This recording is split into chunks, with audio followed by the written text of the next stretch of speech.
নমস্কার। Tribe TV বাংলায় দিল্লি দখলের লড়াইয়ে আপনাদের স্বাগত জানাই আমি ভাস্কর। দেশ মানো জিস্ম হ্যায়, দিল্লি ইসকা জান হ্যায়। সেই দিল্লিতে বিধানসভা নির্বাচন শুরু হয়েছে। ৭০টি বিধানসভা আসনে নির্বাচন হচ্ছে।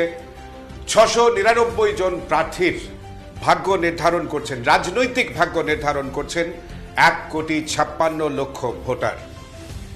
৬৯৯ জন প্রার্থী সম্মুখ সমরে এই লড়াইয়ে।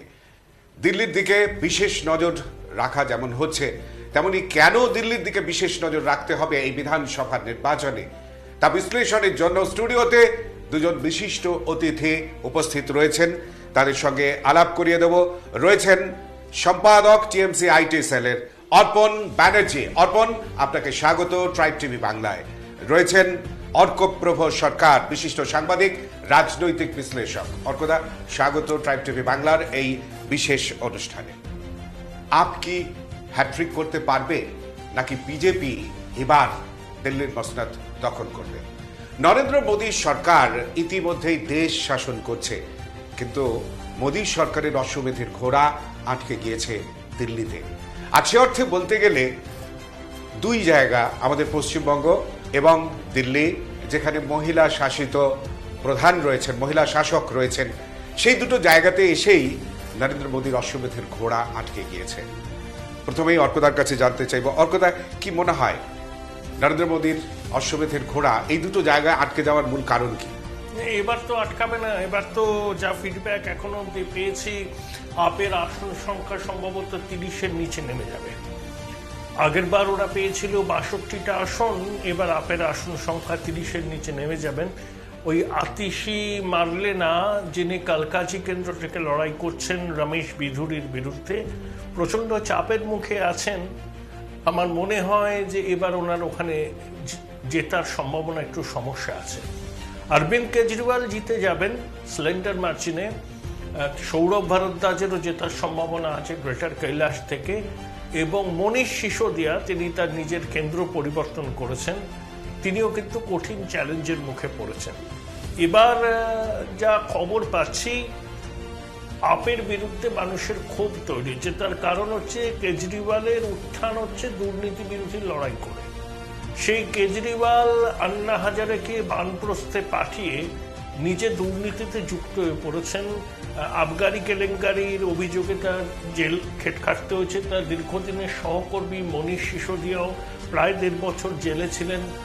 এবং আম আদমি পার্টির মুখ্যমন্ত্রী কেজরিওয়াল ফ্ল্যাগস্টাফ রোডে তার সরকারি বাসভবন ৩৫ কোটি টাকা দিয়ে সংস্কার করেছেন, অত্যাধুনিক জাকুজি বসিয়েছেন। সে বিরাট ব্যাপার আর কি। তো সেটাকে বিজেপি বলছে শীষমহল। আর ১৫ বছরের প্রায় প্রতিষ্ঠান বিরোধিতার মুখে তো কেজরিওয়ালকে পড়তে হচ্ছে। এবং সেসব দিক থেকে দেখতে গেলে, এবং বিজেপি এবার কিন্তু কোমর বেঁধে নেমেছে। দেখো, লোকসভা নির্বাচনে বিজেপি ৪০০ কোথায়, ৪০০ তো দূর আসতে, কোনো রকমে তারা সরকার গঠেছে সঙ্গী সাথীদের নিয়ে, টিডিপি জেডিইউকে নিয়ে।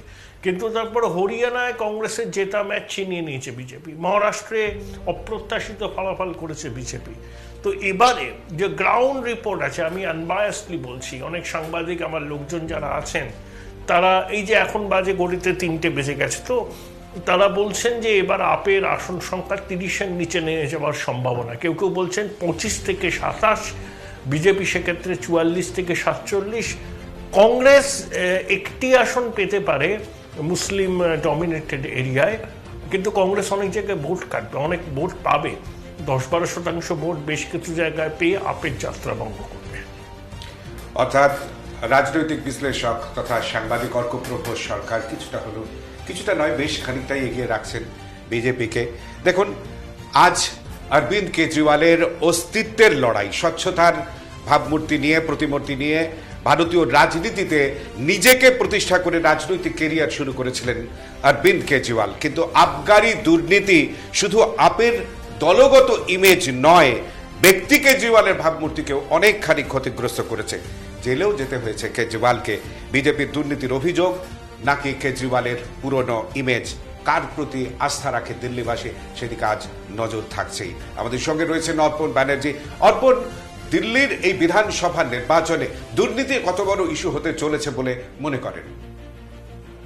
দেখুন, আমরা তো দীর্ঘদিন ধরে দেখছি বিজেপি 2014 সালে ক্ষমতায় আসার পর থেকে শুধুমাত্র এই দিল্লির আবগারি দুর্নীতি এবং সেখানে আম আদমি পার্টির সরকারকে হেনস্থা করা এটা নতুন কিছু নয়। এটা বিভিন্ন বিজেপি বিরোধী রাজ্যগুলিতে যেখানে যেখানে বিজেপি বা এনডিএ বিরোধী রাজনৈতিক দলগুলো ক্ষমতায় রয়েছে সেই সমস্ত রাজ্যে বিরোধী রাজনৈতিক দলের যারা নেতৃত্ব রয়েছেন, অর্থাৎ বিজেপি বিরোধী রাজনৈতিক দলের যারা নেতৃত্ব রয়েছেন, তাদেরকে বিভিন্নভাবে হেনস্থা করা, মানুষের সামনে তাদের ভাবমূর্তি খর্ব করে নষ্ট করে একটা রাজনৈতিক ডিভিডেন্ড পাওয়ার চেষ্টা, এটা নতুন কিছু নয়।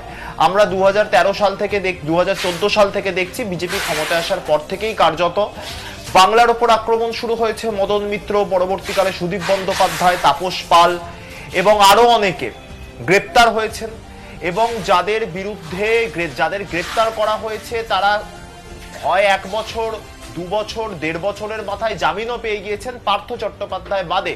পার্থ চট্টোপাধ্যায়কে কিন্তু আমাদের দল সেক্ষেত্রে বহিষ্কার এবং অপসারিতও করেছে, ফলে সেই বিষয়টি আলাদা। বাকি যারা যারা গ্রেপ্তার হয়েছে, বড় থেকে ছোট মাথা, তারা প্রত্যেকেই জামিন পেয়েছেন, কারণ কেন্দ্রীয় এজেন্সি তাদের বিরুদ্ধে কোনো সঠিক তথ্য নির্ভর প্রামাণ্য নথি আদালতের সামনে পেশ করতে পারেননি। একই ঘটনা মনীষ সিসোদিয়ার ক্ষেত্রে হয়েছে, একই ঘটনা অরবিন্দ কেজরিওয়ালের ক্ষেত্রে হয়েছে। আমাদের দলের ঘোষিত স্ট্যান্ড, দলনেত্রী ঘোষিতভাবে জানিয়েছেন যে এই নির্বাচনে, এবং অভিষেক বন্দ্যোপাধ্যায় তিনিও বলেছেন অত্যন্ত দ্ব্যর্থহীন ভাষায়, যে এই নির্বাচনে বা যে কোনো রাজ্যের নির্বাচন হোক, যিনি সেই রাজ্যে, যে রাজনৈতিক দল বিজেপির বিরুদ্ধে সবচেয়ে বেশি ক্ষমতাশালী, পরীক্ষিত এবং সফল, তৃণমূল কংগ্রেস সেই দলকে নৈতিক সমর্থন দেবে। তৃণমূল কংগ্রেস দিল্লিতে লড়াই করছে না, তৃণমূল কংগ্রেস দিল্লিতে আম আদমি পার্টিকে নৈতিক সমর্থন দিচ্ছে। দুর্ভাগ্যজনকভাবে আমরা দেখছি যে ইন্ডিয়া জোট তৈরি করা হয়েছিল বিজেপি তথা এনডিএ কে আটকানোর জন্য। সেই ইন্ডিয়া জোটের যিনি সভাপতি ছিলেন কংগ্রেস দলের, মল্লিকার্জুন খাড়গে, জাতীয় কংগ্রেসের সভাপতিকে ইন্ডিয়া জোটের সভাপতি করা হয়েছিল সর্বসম্মতিক্রমে। সেই ইন্ডিয়া জোটের সবচেয়ে বড় দল কংগ্রেস, আজকে অর্কপ্রভু বাবু বললেন এইখানে বসে, কংগ্রেস যদি 10-12%, 15% ভোট ওখানে কাটে, তাহলে কার সুবিধা হবে? বিজেপির সুবিধা হবে। অর্থাৎ অত্যন্ত দুর্ভাগ্যজনকভাবে ভারতবর্ষের প্রধান বিরোধী দল, ভারতবর্ষের শাসক দলের পক্ষে রাজনৈতিকভাবে নির্বাচনী লড়াইতে সাহায্য করছেন।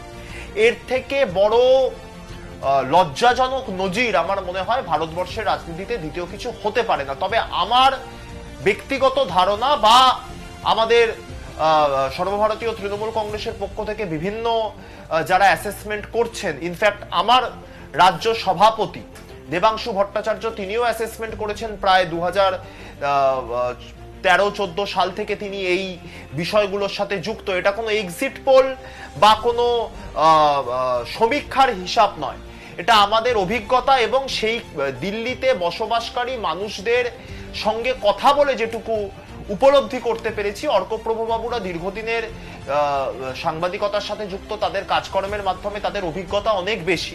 তো আমাদের স্বল্প ক্ষুদ্র রাজনৈতিক অভিজ্ঞতা এবং কিছু প্র্যাকটিক্যাল মানুষের সাথে কথা বলে যেটুকু জানতে পারছি, একদম সাধারণ মানুষ, গ্রাউন্ড লেভেলের লোকজন, কোনো রাজনৈতিক দলের প্রতিনিধি নয়, এমন ব্যক্তিদের সাথে কথা বলে যেমনটা জানতে পারছি, নিশ্চিতভাবে আম আদমি পার্টির আসন সংখ্যা বিগত দিনের তুলনায় দিল্লিতে কমবে, একথা অস্বীকার করার কোনো জায়গা নেই। কিন্তু কমে গিয়ে আম আদমি পার্টি সরকার থেকে সরে যাবে এমনটা মনে হয় না। বিজেপির আসন সংখ্যা নিশ্চিতভাবে বাড়বে। গত 2টি টার্মে আম আদমি পার্টি 70-এর মধ্যে 60-এর থেকে বেশি আসনে নির্বাচিত হয়েছিল এবং সেটা কমে গিয়ে 40-45-এ নেমে আসতে পারে, কিন্তু তার থেকেও কম, অর্থাৎ 70-এর মধ্যে ম্যাজিক ফিগার যদি 36 হয়, 36-এর থেকে নেমে যাবে আম আদমি পার্টি এবং বিজেপি সেখানে সরকারে আসবে এমনটা মনে হচ্ছে না। এবার বাকিটা আমরা দিল্লির মানুষের হাতে ছেড়ে দিচ্ছি, তারা পারিপার্শ্বিক দিকগুলিকে বিচার করে তারা আম আদমি পার্টির থেকে কি কি সুবিধা পেয়েছেন, সেখানকার রাজ্য সরকারের থেকে কি কি সুবিধা পেয়েছেন। এবং একই সাথে দিল্লির মানুষ নিশ্চিতভাবে এটা জানেন যে দিল্লিতে অর্ধেক সরকার চালায় কেন্দ্র এবং অর্ধেক সরকার চালায় রাজ্য, অর্থাৎ আইন শৃঙ্খলা সেটা সম্পূর্ণভাবেই কেন্দ্রীয় স্বরাষ্ট্র মন্ত্রক এবং কেন্দ্রীয় সরকারের অধীনস্থ। আমরা দেখেছি দিল্লিতে কিভাবে কেন্দ্রীয় স্বরাষ্ট্র মন্ত্রকের পক্ষ থেকে প্রশাসনিক কর্তা ব্যক্তিদের নিয়োগ করে দিল্লির সরকারের সমান্তরাল একটি সরকার চালানোর চেষ্টা করা হয়েছে। আমার বিশ্বাস তার বিরুদ্ধে সামগ্রিকভাবে একটা কথা আপনি যেটা বলছেন যে বিজেপি বরাবর বা কেন্দ্রের শাসক দল বরাবরই এই ভোটের সময় প্রশাসনকে ব্যাপকভাবে কাজে লাগিয়েছে। বিরোধী দলকে বিরোধী শাসিত রাজ্যে সেখানে কালিমালিপ্ত করবার চেষ্টা হয়েছে, সে দুর্নীতি হোক বা বিভিন্ন রকম ইস্যুতে। এর নতুন কিছু ব্যাপার নয়। অরবিন্দ কেজরিওয়াল বা আপের বিরুদ্ধে যে পদক্ষেপ দিল্লি সরকার নিয়েছে, অর্থাৎ কেন্দ্র সরকার নিয়েছে, তাও আপনার কাছে নতুন ঠেকছে না। তবে আপনি যেমনটা মনে করছেন যে আপের হয়তো আসন সংখ্যা কমবে কিন্তু সরকারে আপ থাকবে না, এমনটা অন্তত আপনাদের মনে হচ্ছে না। আমাদের দর্শকদের জানাই যে শেষ যে ভোটিং পার্সেন্টেজের হিসেব পাচ্ছি বেলা 1টা পর্যন্ত 33.31% ভোট পড়েছে। পরবর্তীতে যেমন যেমন আপডেট আসবে আপনাদেরকে জানানোর চেষ্টা করব। যখন এই আসন সংখ্যার নিরিখে কথা হচ্ছিল আপনাদের আরেকবার স্মরণ করিয়ে দিতে চাইব যে 2015-এ 70 আসনের বিধানসভায় 67টি আসন জিতেছিল আম আদমি পার্টি। 2020 সালে জিতেছিল 62টি আসনে। 2015-তে 2020-র তুলনায় 32টি আসনে কমেছিল আপের ভোট শতাংশ। 42টি আসনে কমে গিয়েছিল আপের ভোট মার্জিন। ধারাবাহিকভাবে উল্টো দিকে ভোট শেয়ার বাড়ছে বিজেপির, এবং সেই প্রবণতাকে লক্ষ্য করেই সম্ভবত অর্কপ্রভ সরকার যে কথা বলছেন যে বিজেপির ভোট অনেক বাড়বে এবং স্বাভাবিকভাবেই ফলাফল আগের তুলনায় ভালো হবে। 2024-এ লোকসভা নির্বাচনের নিরিখে 52টি আসনে বিজেপির ভোট শেয়ার 2020 নির্বাচনের তুলনায় কিন্তু বেশ খানিকটা বেড়েছে।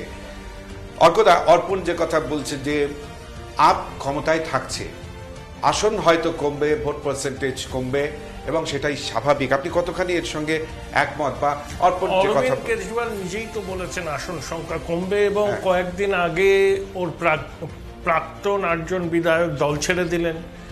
ওই অতিশী মারলে না 10 গাড়ির লোকজন নিয়ে ওর কেন্দ্রে ঘুরছিল নির্বাচনী প্রচারের পর।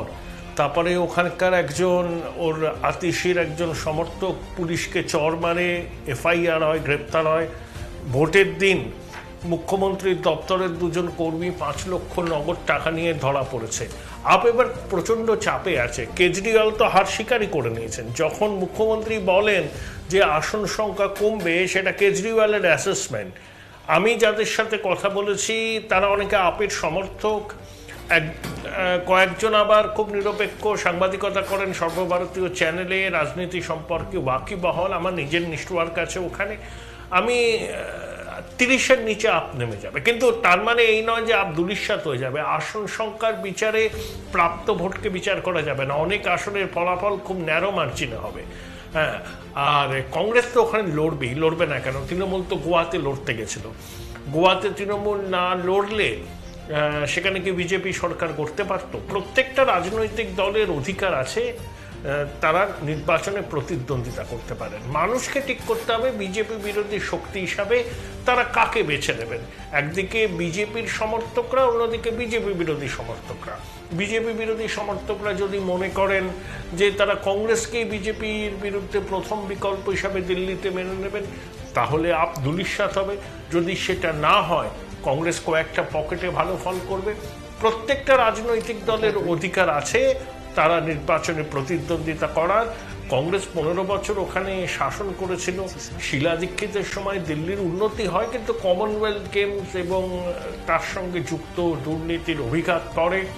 তারপরে ক্ষমতায় আসে, এবং কংগ্রেসের সবথেকে বড় ভুল হয়েছিল যে 1912 সালে প্রথমবার যখন আপ ক্ষমতায় আসলো, কংগ্রেস তাকে সমর্থন করেছিল। ওই সমর্থন দেওয়াটা খুব ভুল হয়েছিল, ওটাই কংগ্রেসের কফিনের শেষ পেরেক পড়তে।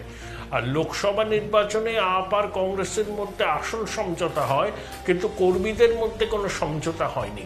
এরকম সমঝোতায় পাটিগণিতের বিচার করলে মনে হয় যে পাটিগণিত বলছে সুবিধা হবে, কিন্তু কর্মী সমর্থকরা ওইভাবে ভোট ট্রান্সফার করে না। এটাই হচ্ছে বিষয়।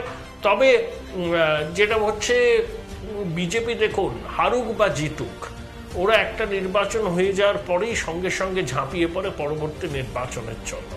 এবং 2014, 2019, 2024 লোকসভায় 7টি আসনে বিজেপি জিতেছে। তো এবার তারা 30 বছর আগে বোধহয় ক্ষমতায় ছিল, কংগ্রেস ছিল 15 বছর, আপও প্রায় 13-14 বছর হয়ে গেল, তার আগে বিজেপি ছিল, সে 3 দশক আগে। আর সেই জন্যই এরা এবার প্রচারে জোরটা দিয়েছে। প্রচুর আপ যেরকম জনমুখী কর্মসূচি নিয়েছে, বিজেপিও পাল্টা জনমুখী কর্মসূচি নিয়েছে। এবং পূর্বাঞ্চলীয় ভোটাররা, মানে পূর্ব উত্তরপ্রদেশ, বিহার, ঝাড়খণ্ডের তারা 20টা কেন্দ্রের মোটামুটি ডিসাইডিং ফ্যাক্টর, তারা কিন্তু লক স্টক আর ব্যারেল আর আপকে এবার ভোট দেবে না, এটা নিয়ে নিশ্চিত। সেই ভোটটা কোথায় যাবে? সেটা কংগ্রেস পাবে না, একটা অংশ পাবে আপ, আর একটা অংশ পাবে বিজেপি। অর্পণ কিছু বলতে চাইছে, কি শুনি অর্পণ। হ্যাঁ বলুন প্লিজ। হ্যাঁ, বিষয়টা হচ্ছে যে অর্কপ্রভবাবু যেমনটা বলছিলেন যে 2024 সালে বিজেপি 2024 সালের লোকসভা ভোটের নিরিখে বিজেপি 52টি আসনে এগিয়েছিল। এই জিনিস তো আমরা 2019-এও দেখেছি। 2019-এ পশ্চিমবাংলার লোকসভা, মানে পশ্চিমবঙ্গে লোকসভা নির্বাচনের নিরিখে বিজেপি প্রায় 125টি বা তার কিছু 2-3টি বেশি আসনে এগিয়েছিল। এবং তারপর 2021-এর বিধানসভা নির্বাচনে কি ফলাফল হয়েছে সেটাও আমরা দেখেছি। ফলে যেমনটা বললাম, নিশ্চিতভাবেই কোথাও আম আদমি পার্টির যে ল্যান্ডস্লাইড ভিক্টরি গত 2টি টার্মে হয়েছে সেটা কোথাও ধাক্কা খাবে, এটা অস্বীকার করার জায়গা নেই। কিন্তু আমাদের বিশ্বাস যে তারা সরকার থেকে চলে যাবে এবং দিল্লির মানুষ বিজেপিকে সরকারে আনবে। কারণ দেখুন, আম আদমি পার্টির সরকারের আমলে যে উন্নয়ন বিজেপিতে দিল্লিতে সাধিত হয়েছে সেটাকে তো অস্বীকার করার জায়গা নেই। সরকারি স্কুলের পরিকাঠামোর যে পরিবর্তন করা হয়েছে, যত পরিমাণ সিসিটিভি ক্যামেরা গোটা দিল্লি জুড়ে বসানো হয়েছে, মহল্লা ক্লিনিক থেকে শুরু করে মহিলাদের বাসের ভাড়া নিখরচায় তাদের বাসে তারা ট্রাভেল করতে পারছে, এই বিষয়গুলো আমার মনে হয় দিল্লির মানুষ, বিশেষ করে দিল্লির মহিলা, দিল্লির গরিব মানুষ, প্রান্তিক মানুষ, তাদেরকে আম আদমি পার্টির দিকে ভোট দেওয়া হবে। এবং একই সাথে আরেকটা কথা বলছি, নিশ্চিত রাজনৈতিক দলের অধিকার রয়েছে ভারতবর্ষের সংসদীয় গণতান্ত্রিক অধিকার, তারা যে কোনো রাজ্যে প্রতিদ্বন্দ্বিতা করতে পারে। একই সাথে আমাদের এটা মনে রাখা দরকার, রাজনৈতিক দল, বিশেষ করে আমার সেই রাজনৈতিক দল যদি দেশের প্রধান বিরোধী, তার মনে রাখা দরকার যে আমার মূল লড়াইটা কার বিরুদ্ধে। আমার মূল লড়াই যদি কংগ্রেস মনে করে আমার মূল লড়াই আম আদমি পার্টির বিরুদ্ধে, তাহলে তারা আম আদমি পার্টির বিরুদ্ধে লড়াই করতে যাবে। তৃণমূল কংগ্রেস গোয়ায় গিয়েছিল বিজেপির বিরুদ্ধে। অর্পণ, আপনি যখন বারবার এই কংগ্রেসের প্রসঙ্গটা তুলছেন, AIADIA জোটের বড় শরিক, অন্যতম বড় শরিক কংগ্রেস, কি প্রত্যাশা করেছিলেন? কংগ্রেসের ভূমিকাটা ঠিক কি হবে দিল্লির নির্বাচনে? আপনাদের প্রত্যাশা কি ছিল? শুধুমাত্র দিল্লির নির্বাচন বলে নয়, গত লোকসভা নির্বাচনেও আমরা এটাই প্রত্যাশা করেছিলাম, যেমনটা মমতা বন্দ্যোপাধ্যায় বারংবার বলছিলেন, শুধুমাত্র 24-এর লোকসভা নির্বাচনের সময় নয়, 2019 সাল থেকে তিনি বলেছেন বিজেপির বিরুদ্ধে 1:1 ফাইট। 1:1 মানে যে রাজ্যে যে শক্তিশালী, অন্য সমস্ত রাজনৈতিক দল বিজেপির বিরুদ্ধে তাকে সমর্থন জানাক। কিন্তু আমরা কংগ্রেসের পক্ষ থেকে সেটা পশ্চিমবাংলাতেও দেখিনি, সেটা দিল্লিতেও দেখিনি, সেটা পাঞ্জাবেও দেখিনি। এবং একই সাথে একাধিক রাজ্যের উদাহরণ দেয়া যেতে পারে, যেমন ধরা যাক তামিলনাড়ু।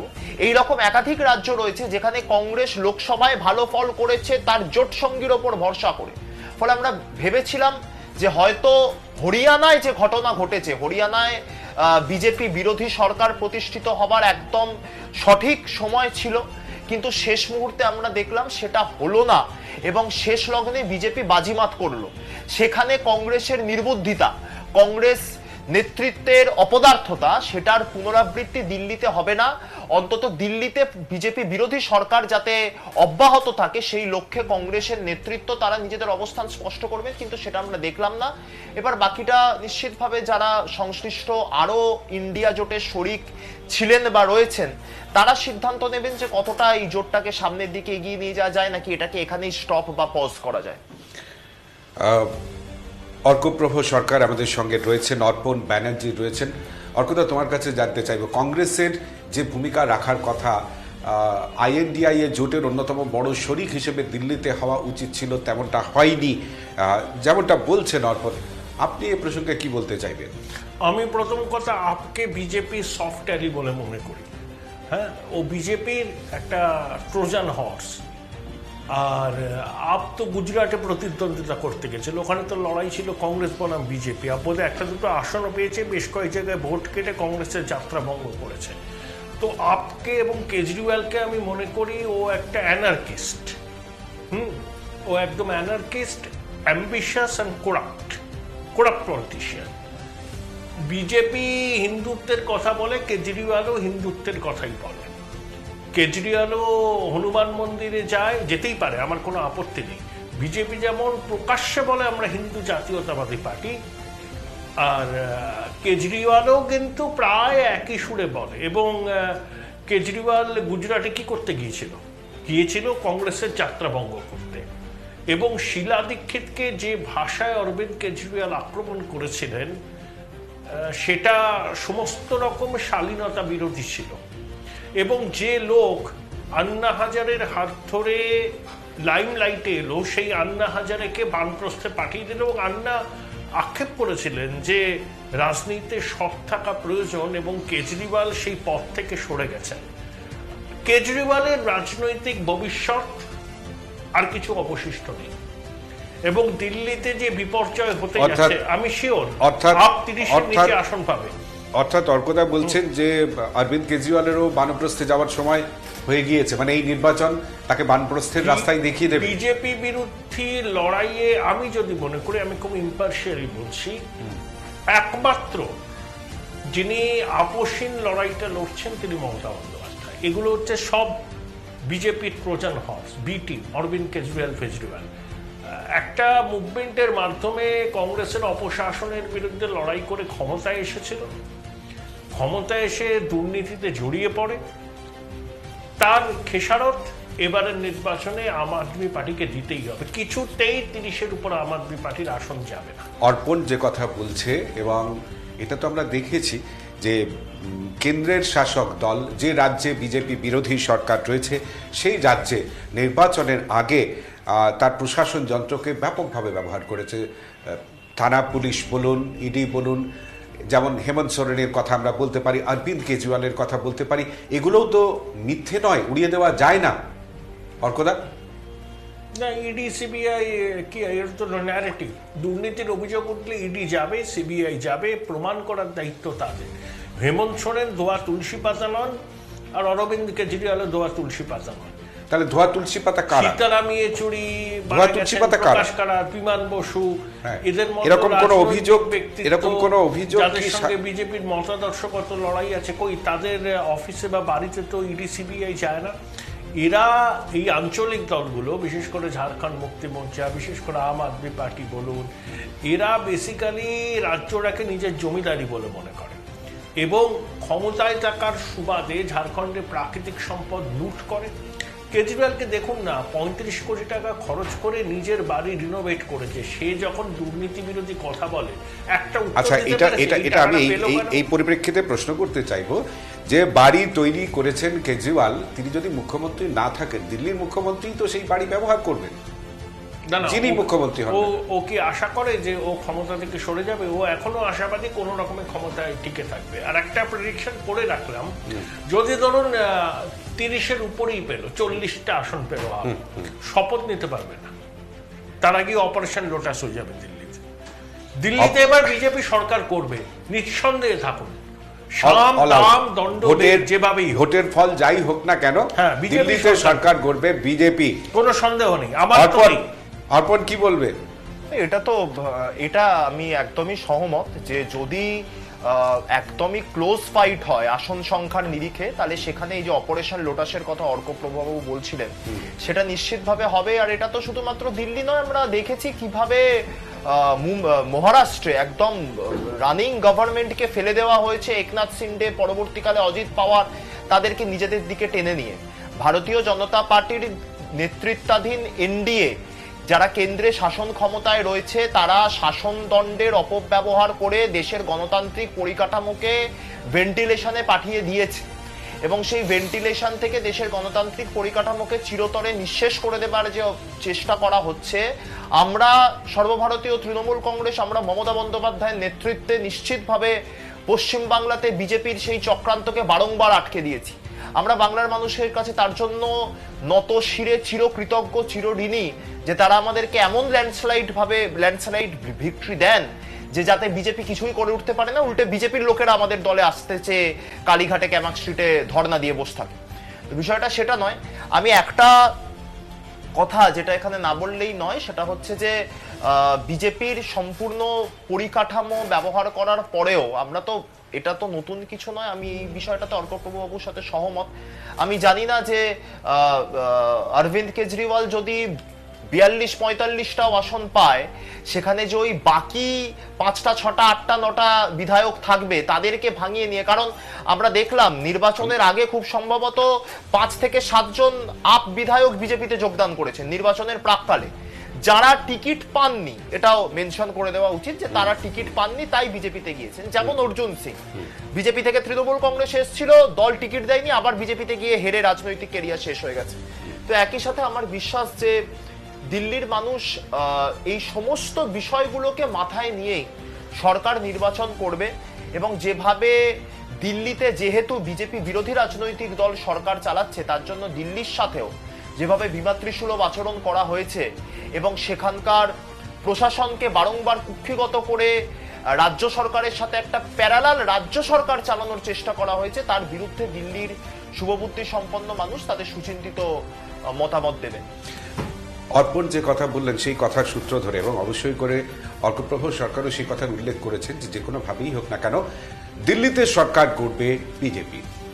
অনেকে বলেন এ কথা যে একটা সময় ছিল যখন কিনা ঘোড়া কেনা বেচার কথা উঠত এবং সেটাকে খুব একটা ভালো চোখে দেখতেন না মানুষ। তার ফল মানুষ তাদের ভোটাধিকার প্রয়োগের সময়ও বুঝিয়ে দিয়েছে, একাধিকবার এর আগে এমনটা ঘটেছে।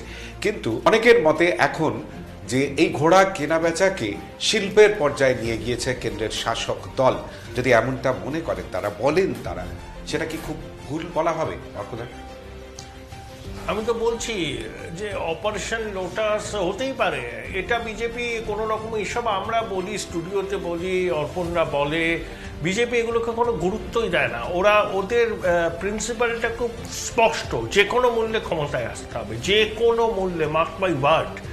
এবং তাহলে বিজেপি যদি এটা ভাবে সেখানে দোষ নেই, আর অরবিন্দ কেজরিওয়াল যদি এরকমটা ভাবেন সেক্ষেত্রে সেটা দোষের হয়। অরবিন্দ কেজরিওয়ালকে আমি ব্যক্তিগতভাবে, অর্পণ কি মনে করবে আমি জানি না, আমি ওকে কোনো রাজনৈতিক ব্যক্তিত্ব বলতেই রাজি নয়। ও একটা অ্যানার্কিস্ট, হ্যাঁ, এবং বিজেপি সফট অ্যালি। আমি জানি না দিদি ওকে এত কেন পছন্দ করে, ও দিদির নখের যোগ্য নয়। দিদি শুধু পছন্দ 50 বছরের রাজনৈতিক অভিজ্ঞতা, লড়াই, আন্দোলন, স্ট্রাগল, সিপিএম এর বিরুদ্ধে লড়াই করেছে। অ্যাবসলিউটলি, এটা তো আমাদের ঘোষিত স্ট্যান্ড ছিল। আর একটা কথা যেটা আমি তখন মিস করে গেছি, জাস্ট একটা লাইন বলি। এই যে অর্কপ্রভু বাবু প্রশ্ন করলেন কেন সীতারাম ইয়েচুরি বা বিমান বসুদের, যদিও সীতারাম ইয়েচুরি আর আমাদের মধ্যে নেই, তাদেরকে কেন, মানে সিপিএম নেতৃত্ব যারা টপ নচ লেভেলে আছেন তাদেরকে কেন ইডিসিবিআই ডিস্টার্ব করছে না? কারণ হচ্ছে, আমার যদি বাংলায় 294টি বিধানসভা, সেখানে যদি আমি বিজেপির সাথে আতাত করে নিই যে ভাই তুমি আমার নেতাদেরকে গ্রেপ্তার করো না, বিরক্ত করো না, তার বদলে প্রতিটা বুথে আমাদের যা ভোট আছে তার 90% থেকে 95% তোমার খাতায় চলে যাবে, আমি তোমাকে সাহায্য করে দেবো, তাহলে তো ডিল হয়ে গেল, কমপ্লিট। যে কারণে একই সাথে বাংলার ওই অধীর চৌধুরীর মতো কংগ্রেস নেতাদেরকেও ইডিসিবিআই ডিস্টার্ব করে না, তৃণমূল কংগ্রেসকে ডিস্টার্ব করে, কারণ তৃণমূল কংগ্রেস আপোষহীন সংগ্রামটা বিজেপির বিরুদ্ধে করছে।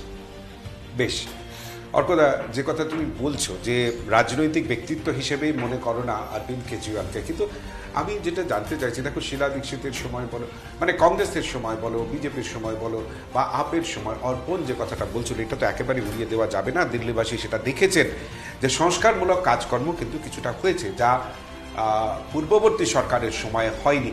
তো এই সংস্কার কর্মকে একেবারে অবহেলা করবে, উড়িয়ে দেবে কেন? অনেকদিন হয়েছে তো অরবিন্দ কেজরিওয়ালে, 15 বছর হতে চলল।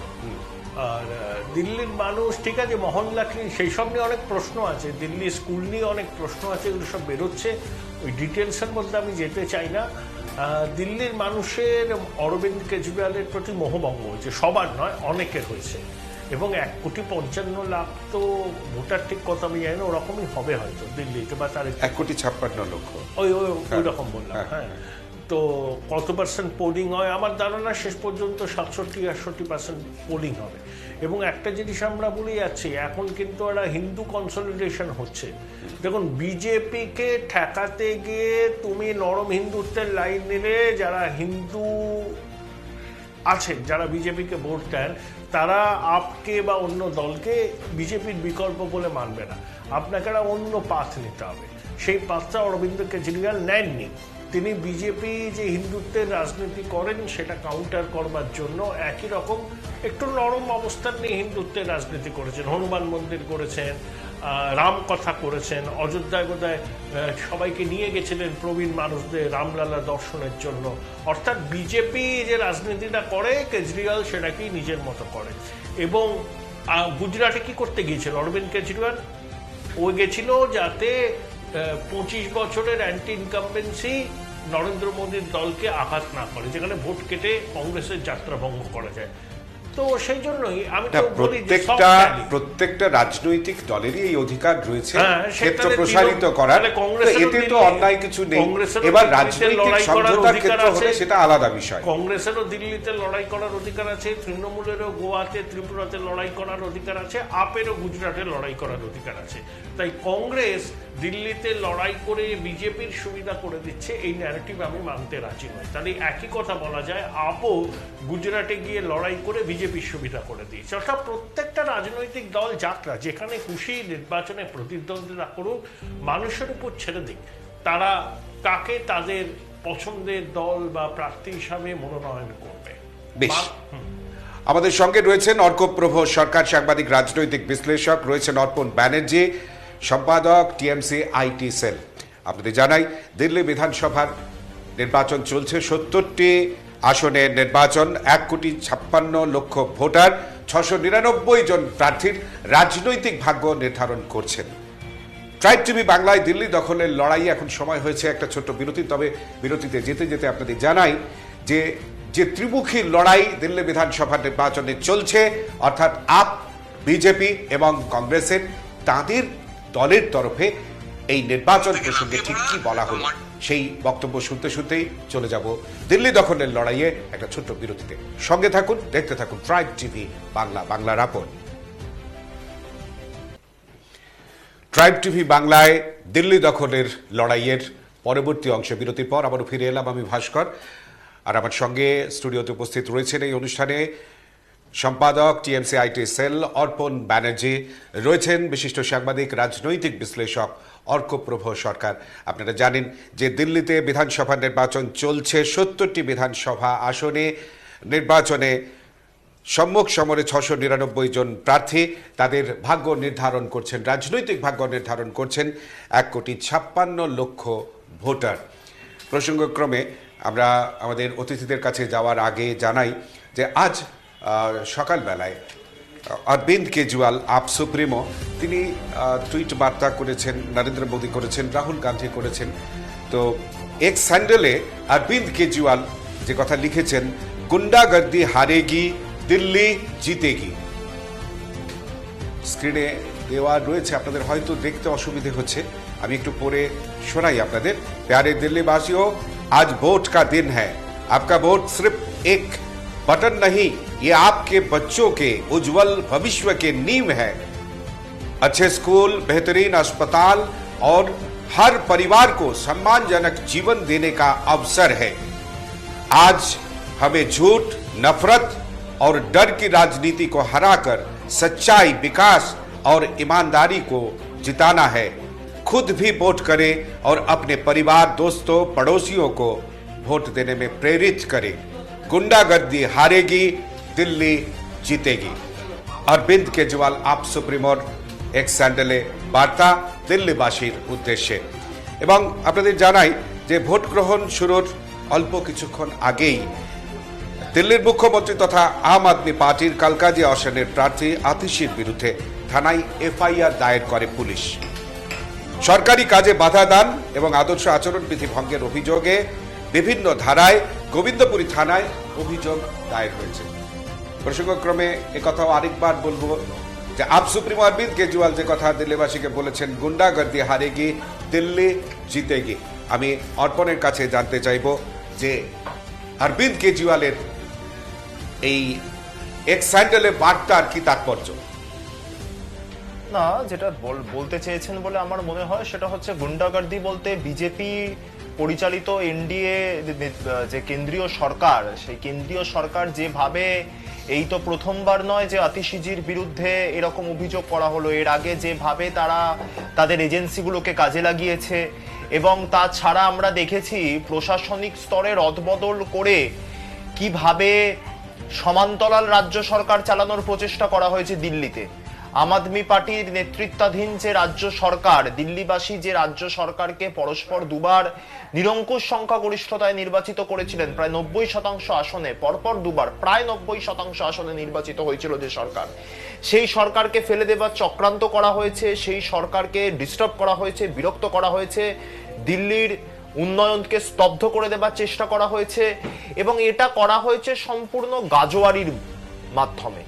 কেন্দ্রীয় সরকারের কাছে দিল্লির অর্ধেক, অর্থাৎ আইন শৃঙ্খলা জনিত যে ক্ষমতা রয়েছে, সেই ক্ষমতার ব্যবহার বা অপব্যবহার চূড়ান্ত পর্যায়ে করা হয়েছে, গাজোয়ারি করা হয়েছে।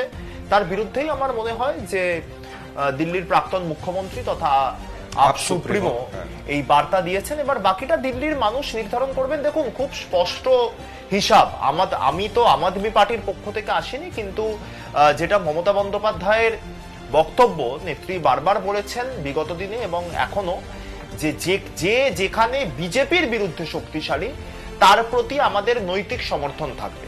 আমরা কিন্তু হরিয়ানায় কংগ্রেসকে নৈতিক সমর্থন দিয়েছিলাম, ফলে স্বাভাবিকভাবেই আমরা দেখেছি বিগত দুটি বিধানসভা নির্বাচনে আম আদমি পার্টি বিজেপিকে এখানে প্রায় ওয়াশ আউট করে দিয়েছে দিল্লিতে। তো সেই কারণে সর্বভারতীয় তৃণমূল কংগ্রেস মমতা বন্দ্যোপাধ্যায়ের নেতৃত্বে শত্রুঘ্ন সিনহা, মহুয়া মৈত্রের মতো আমাদের সাংসদরা, লোকসভায় যারা সাংসদ রয়েছেন, তারা প্রচার করেছেন আমাদের ঘোষিত স্টেপ। একেবারে অর্পণ, দিল্লিতে কংগ্রেসের কতগুলি আসন জেতার সম্ভাবনা রয়েছে বলে মনে হয়, বা তোমাদের হিসেব নিকেশ বলছে এমনটা? না, আমি যেমনটা আগেই বললাম যে মানে ধরা যাক যদি খুব খারাপ ফলাফল হয়, আম আদমি পার্টির পক্ষে যদি খুব খারাপ ফলাফল ধরি, সেক্ষেত্রেও আমাদের ধারণা যে 40টি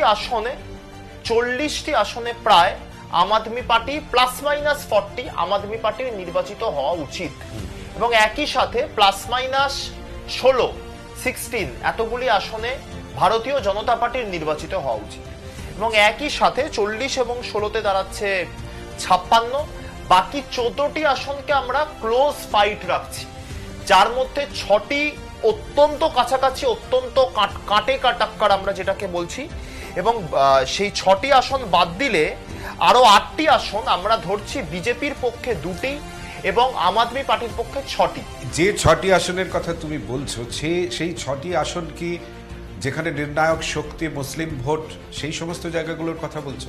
হ্যাঁ, যেখানে কংগ্রেস নির্ণায়ক শক্তি হতে পারে, কংগ্রেস প্রতিদ্বন্দ্বিতা করছে, যেখানে কংগ্রেস নির্ণায়ক শক্তি হতে পারে, একদমই কংগ্রেসের ভোট কাটাকাটির ওপর অনেকটা শেষ পর্যায়ে, হয়তো গণনার সময় দেখা যাবে যে লাস্ট ল্যাপগুলোতে, গণনার শেষ পর্যায়ে যখন কাউন্টিং চলবে, তখন হয়তো দেখা যাবে কংগ্রেসের ভোট কাটাকাটির ওপর ওই আসনগুলোর ফলাফল কি হতে পারে সেটা নির্ভর করছে। সেই 6টি আসন আমরা ক্লোজ ফাইট রাখছি, যেগুলোর কোনো অ্যাসেসমেন্ট দেওয়া যায়নি। এবং আমি একটা জাস্ট কথা বলে শেষ করি, এই অ্যাসেসমেন্টটা আমাদের দলের অন্যতম মুখপাত্র এবং তৃণমূল কংগ্রেস আইটি সেলের রাজ্য সভাপতি দেবাংশু ভট্টাচার্যের পক্ষ থেকেই করা হয়েছে। এটা কিন্তু কোনো এক্সিট পোল বা প্রি পোল এরকম নয়, এটা একদমই ব্যক্তিগত অ্যাসেসমেন্ট যেটা আমরা করছি।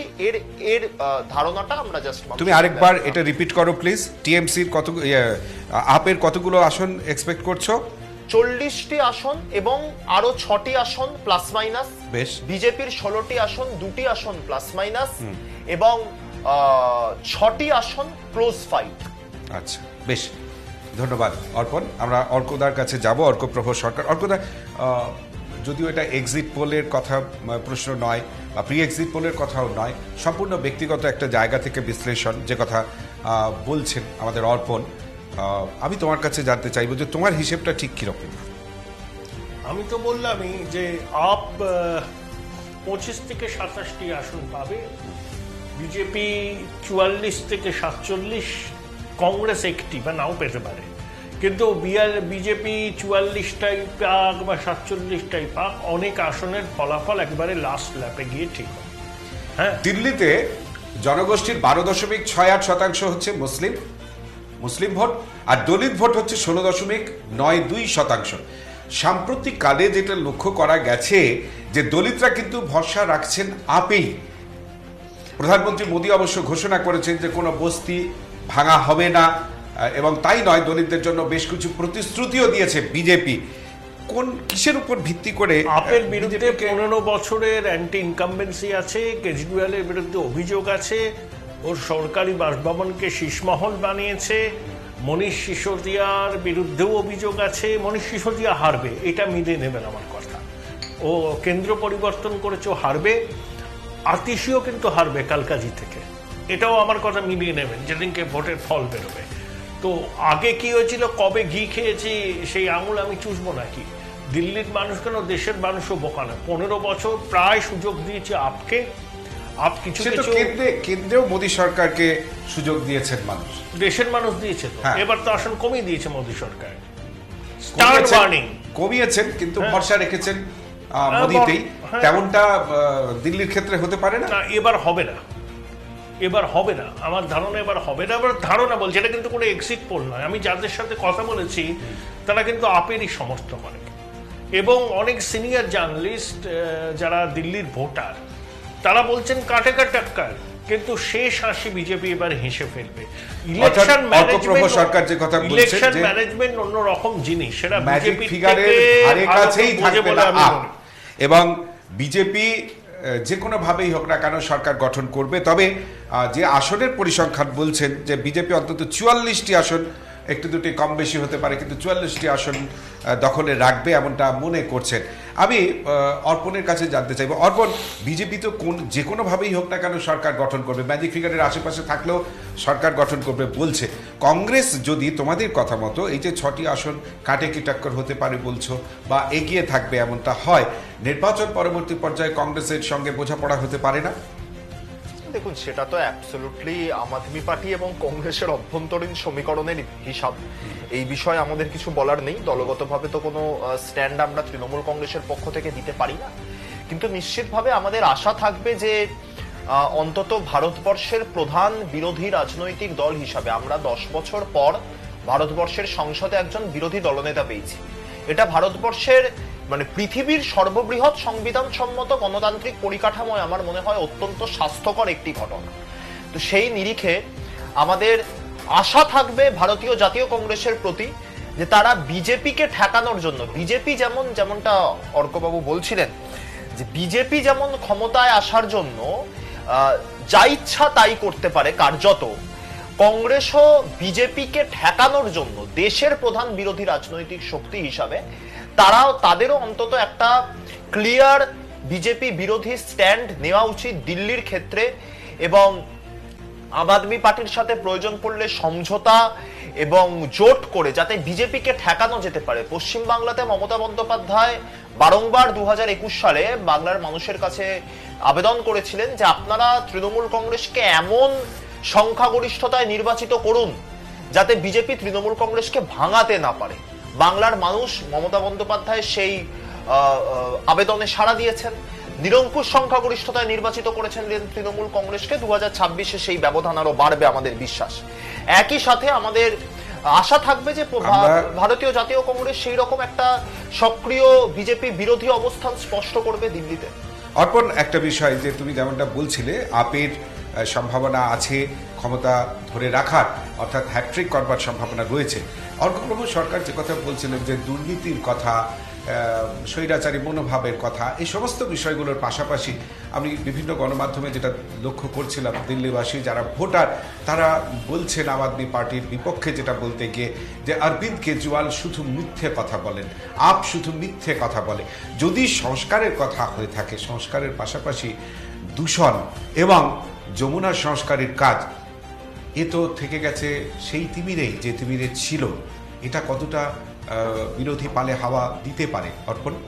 হ্যাঁ, আমি যেমনটা মানে বিভিন্ন প্ল্যাটফর্মে সমাজ মাধ্যমে আমি যেমনটা অরবিন্দ কেজরিওয়ালের ইন্টারভিউজ গুলো লক্ষ্য করেছি, সেখানে তিনি যেমনটা জানিয়েছেন যে এই দূষণ বা যমুনা সংস্করণ এগুলোকে ঠিকঠাক ভাবে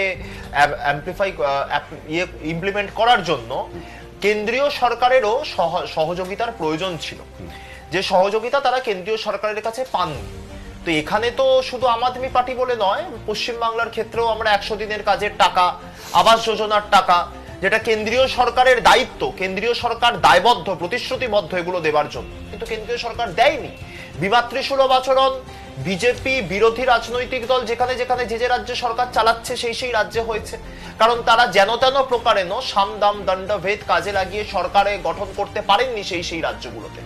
ফলে এটার বিরুদ্ধে এটার কোনো প্রভাব বিজেপির পক্ষে যাবে না বিজেপির বিরুদ্ধে যাবে, সেটা আমরা নির্বাচনের ফল ঘোষণার দিন দেখতে পাবো। বেশ, আমরা যেমনটা অরবিন্দ কেজরিওয়ালের এক্স হ্যান্ডেলের বার্তা তুলে ধরেছিলাম স্ক্রিনে, তেমনটাই জানাই যে নরেন্দ্র মোদীও তার এক্স হ্যান্ডেলে টুইট করেছিলেন, এক্স হ্যান্ডেলে যে বার্তা দিয়েছিলেন দিল্লিবাসীর উদ্দেশ্যে যে পহলে মতদান ফির জলপান, এটা ছিল নরেন্দ্র মোদীর বার্তার অন্যতম একটা অংশ। এবং রাহুল গান্ধী তিনিও যে বার্তা দিয়েছেন, আমরা সেখানে তিনি দিল্লিবাসীকে ভোটে অংশগ্রহণ করার, সক্রিয় অংশগ্রহণ করার আবেদন জানিয়েছেন। আমি শেষ প্রশ্ন দুজনের কাছেই রাখতে চাইব যে আপ অরবিন্দ কেজরিওয়ালকে মুখ্যমন্ত্রী পদপ্রার্থী হিসেবে ঘোষণা করে নির্বাচনে লড়ছে, এটা কি আপকে কোনো সুবিধা দেবে অর্কদা? বিজেপির তরফে কিন্তু তেমন কোনো ঘোষণা নেই। আপ এবার ক্ষমতায় আসছে না, সুবিধা দেওয়ার কোনো প্রশ্ন অর্পণ? নিশ্চিতভাবে দিল্লির মানুষ যদি উন্নয়ন এবং এতদিন গত 15 বছর তারা যে পরিকাঠামোগত পরিবর্তন লক্ষ্য করেছেন সেগুলোকে সামনে রেখে নির্বাচনী প্রক্রিয়া অংশগ্রহণ করে, তাহলে আমাদের বিশ্বাস যে বিজেপি সেখানে পর্যদস্ত হবে। অনেক ধন্যবাদ অর্পণ। আমরা কথা বলছিলাম সম্পাদক টিএমসি আইটি সেল অর্পণ ব্যানার্জির সঙ্গে, কথা বলছিলাম সাংবাদিক রাজনৈতিক বিশ্লেষক অর্কপ্রভ সরকারের সঙ্গে। আপনারা দেখছেন দিল্লি দখলের লড়াই, ট্রাইব টিভি বাংলায় এই বিশেষ অনুষ্ঠান আপাতত এ পর্যন্তই। আবারও ফিরে আসবো দিল্লি দখলের লড়াই নিয়ে 1 ঘন্টা পর। আপনারা দেখতে থাকুন ট্রাইব টিভি বাংলা, বাংলার আপন। নমস্কার।